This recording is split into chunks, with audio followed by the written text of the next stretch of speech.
DSC 405 নাটকের সাজেশনটা নিয়ে আজকের ভিডিওটা করছি। 405-এ তোমাদের সিলেবাস অনেকটা আমার মতে 404-এর থেকে অনেকটা সহজ। 405টা 405-এ তোমরা 4টে বিভাগ থেকে কি কি প্রশ্ন পড়বে সেই নিয়ে আজকের ভিডিওটি। তো এখানে প্রথমেই তোমরা শিক কাবাব নাটকটাকে আমি সাজেশনে রেখেছি। শিক কাবাব নাটকটা খুব ইম্পর্টেন্ট। তো শিক কাবাব নাটক থেকে বেশ কিছু প্রশ্ন রয়েছে, যে চরিত্রগুলো রয়েছে সেই চরিত্রগুলো পড়তে হবে, এবং শিক কাবাব নাটকের যে অন্তর্নিহিত সমাজ বাস্তবতা সেটা পড়তে হবে। মানে আমি যে কোশ্চেন গুলো লিখিয়েছি সেগুলোই আমি আমার স্টুডেন্টদের পড়তে বলেছি। পরের নাটক বিগ্রহ প্রতিষ্ঠা নাটকের বিষয়বস্তুটা আলোচনা করো।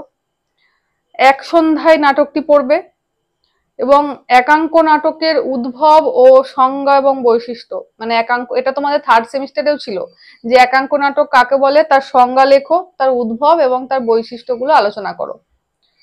বিভাগ খ-তে রেখেছি পথ নাটকে উৎপল দত্ত ও পানু পালের ভূমিকা। তারপরের প্রশ্ন পথনাটকের উদ্ভব সম্পর্কে লেখো, মানে শুধুমাত্র পথনাটক কাকে বলে এবং এর উদ্ভবের ইতিহাসটা আলোচনা করো। পরের প্রশ্ন পথনাটকে জোছন দস্তিদারের ভূমিকা, গুরুত্ব কিংবা যাই হোক পড়বে সেটা। বিভাগ গ-তে রেখেছি গ্রুপ থিয়েটার কাকে বলে এবং গ্রুপ থিয়েটারের সূত্রপাত, কিভাবে বাংলায় গ্রুপ থিয়েটারের সূত্রপাত হলো, এবং এর সাথে গ্রুপ থিয়েটারের কি বৈশিষ্ট্য রয়েছে এবং কি গুরুত্ব রয়েছে, বাংলা নাটকে গ্রুপ থিয়েটারের ভূমিকা কতটা সেটা আলোচনা করতে হবে।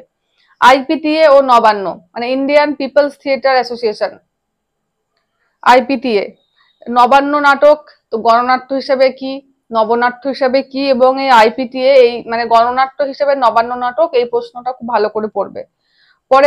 পরের প্রশ্ন হচ্ছে সৎ নাটক, এটা পড়তে হবে। এবং তার ঘয়ের প্রশ্ন হচ্ছে বিভাগ ঘ থেকে দিয়েছি থার্ড থিয়েটার কাকে বলে এবং থার্ড থিয়েটারে বাদল সরকারের ভূমিকা।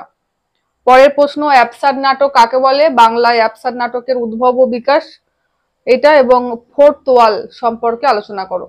এই কটা প্রশ্ন পড়লেই তোমাদের 405-এর সাজেশনটা কমপ্লিট হয়ে যায়।